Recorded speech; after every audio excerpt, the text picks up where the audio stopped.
Assalamualaikum warahmatullahi wabarakatuh. Waalaikumsalam warahmatullahi wabarakatuh. Gimana kabarnya Bapak-bapak, Ibu-ibu pada hari ini? Baik. Alhamdulillah ya Ibu-ibu, Bapak-bapak kabarnya pada baik semua. Sebelumnya terima kasih ya sudah menyempatkan waktunya buat datang ke acara penyuluhan pada hari ini. Penyuluhan kali ini kita akan membahas tentang HIV pada anak ya Bapak-bapak, Ibu-ibu. Ya. Sebelumnya Bapak-bapak, Ibu-ibu di sini ada yang tahu nggak apa itu HIV? Tidak. Baik, kalau Bapak-bapak dan Ibu-ibu tidak tahu apa itu HIV, nanti kita bahas bareng-bareng ya bersama rekan saya. Sebelumnya izin memperkenalkan diri terlebih dahulu. Nama saya Tiara sebagai moderator, dan di samping saya ini ada Teh Tina yang nanti akan menjelaskan tentang apa itu HIV. Dan di sebelah sana ada Teh Vio yang sudah mempersiapkan semua ini ya sebagai fasilitator. Dan yang di sebelah Teh Vio ada Teh Amel sebagai observer yang mengamati penyuluhan pada hari ini. Baik, untuk mempersingkat waktu Bapak-bapak, Ibu-ibu, bisa dilihat di depan kita sudah ada poster ya mengenai HIV pada anak. Nah, nanti juga ada Teh Pina akan memaparkan tentang apa itu HIV pada anak. Silahkan kepada Teh Pina, waktu dan tempat saya persilahkan. Baik, terima kasih kepada moderator. Langsung saja. Baik, penyakit HIV/AIDS ini merupakan penyakit yang mematikan. Penyakit mematikan ini menyebabkan penderita mengalami gangguan fisik dan juga mental. Penyakit ini sudah menyebar luas ke masyarakat, termasuk ibu rumah tangga dan juga anak-anak. Nah, selanjutnya tanda dan gejala. Penyakit penanda AIDS sering ditemukan pada anak yang mengalami pneumonia yang disebabkan oleh pneumonistik krani. Gejala umum yang ditemukan pada bayi dengan infeksi HIV adalah gangguan tumbuh kembang, terus kandidiasis oral, diare kronis, atau hepatosplenomegaly. Selanjutnya itu proses penularan HIV/AIDS pada anak. Penularan HIV ke bayi dan anak bisa dari ibu ke anak, penularan melalui darah, penularan melalui hubungan seksual. Penularan dari ibu ke anak ini sering terjadi karena wanita yang menderita HIV sebagian besar berusia subur, yaitu 15-44 tahun. Sehingga terdapat resiko penularan infeksi yang bisa terjadi saat kehamilan. Bila ibu baru terinfeksi HIV dan belum ada gejala AIDS, kemungkinan bayi terinfeksi itu sebanyak 20% sampai 35%. Sedangkan jika sudah ada gejala pada ibu, kemungkinan itu mencapai 50%.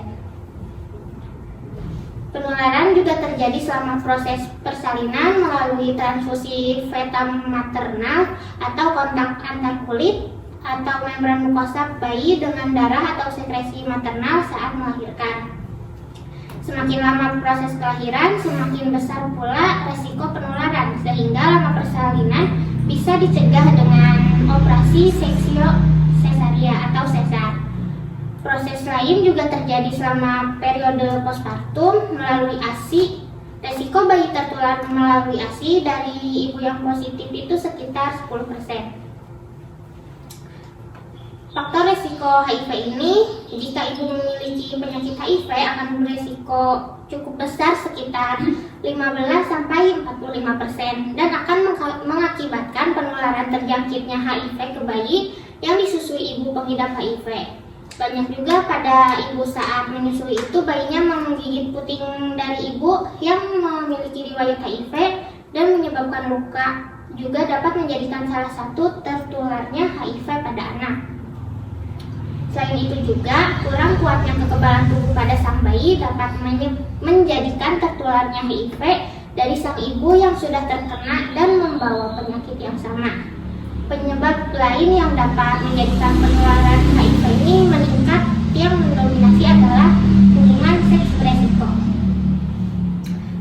Dan untuk pengobatannya, penanganan bayi yang lahir dari ibu positif HIV dimulai dengan perawatan bayi baru lahir dengan menerapkan kewaspadaan universal, pemberian ARV kepada bayi, pemilihan nutrisi, imunisasi, pencegahan infeksi oportunistik, pemantauan tumbuh kembang, dan penentuan status HIV pada bayi. Bayi yang terlahir dari ibu HIV positif itu statusnya harus diketahui segera mungkin saat sudah lahir ya. Ya. Pencegahan HIV pada anak. Penularan HIV dari ibu ke bayi bisa dicegah melalui 4 cara. Mulai saat hamil, melahirkan, dan setelah lahir, yaitu dengan penggunaan antiretroviral selama kehamilan, penggunaan antiretroviral saat persalinan dan bayi yang baru dilahirkan, penggunaan obstetrik selama persalinan, dan penata-laksanaan selama menyusui. Nah, selanjutnya itu perawatan pada anak dengan HIV/AIDS. Itu ada 2. Yang pertama, nutrisi pada anak dengan HIV/AIDS seperti asupan kalori dan protein perlu ditingkatkan, berikan multivitamin dan antioksidan untuk mempertahankan kekebalan tubuh dan menghambat replikasi virus HIV. Yang kedua yaitu dukungan sosial spiritual pada anak dengan HIV/AIDS. Orang tua harus menghadapi masalah berat dalam perawatan anak, pemberian kasih sayang, dan sebagainya sehingga dapat mempengaruhi pertumbuhan mental anak. Orang tua juga memerlukan waktu untuk mengatasi masalah emosi, syok, kesedihan, penolakan, perasaan berdosa, cemas, marah, dan berbagai perasaan lainnya. Oke, terima kasih. Saya kembalikan kepada moderator. Saya mau bertanya, tadi kan penyakit HIV itu disembuhin itu pakai obat ARV. Nah, ARV itu apa ya, Teh? Baik, saya bantu jawab ya. Jadi ARV itu kepanjangan dari antiretroviral yang dimana fungsinya itu untuk memperlambat penyebaran virus HIV pada darah penderita HIV. Oh, seperti itu. Terima kasih Teh. Ya, sama-sama. Teh mau bertanya, Boleh? kalau efek samping dari obat ARV tersebut apa ya? Oke, saya bantu jawab ya.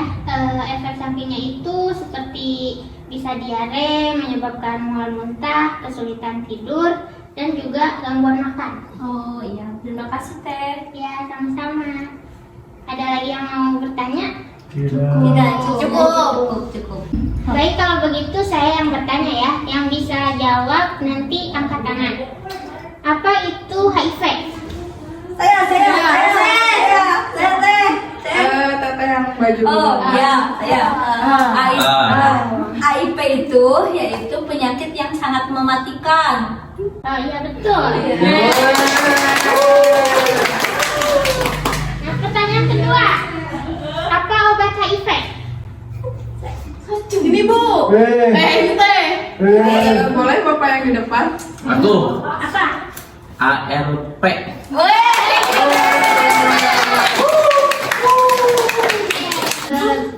Baik ibu-ibu, bapak-bapak, terima kasih sebelumnya karena tadi sudah memperhatikan saya dalam penyampaian materi. Mungkin itu saja dari saya kembalikan lagi kepada moderator. Terima kasih. Dera.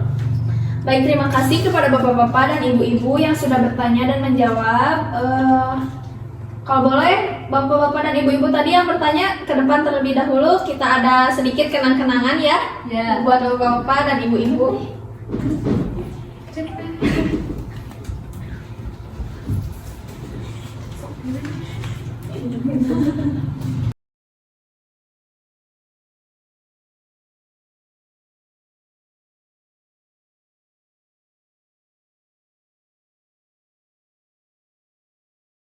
Kita dokumentasi terlebih dahulu ya bapak-bapak dan ibu-ibu. Ya. Yuk. Mana? Wamel. Boleh ya? Amel diabadikan. Boleh lihat ke kamera. 1, 2, 3. Ya. Terima kasih ya bapak ibu dan ibu. Silakan duduk kembali.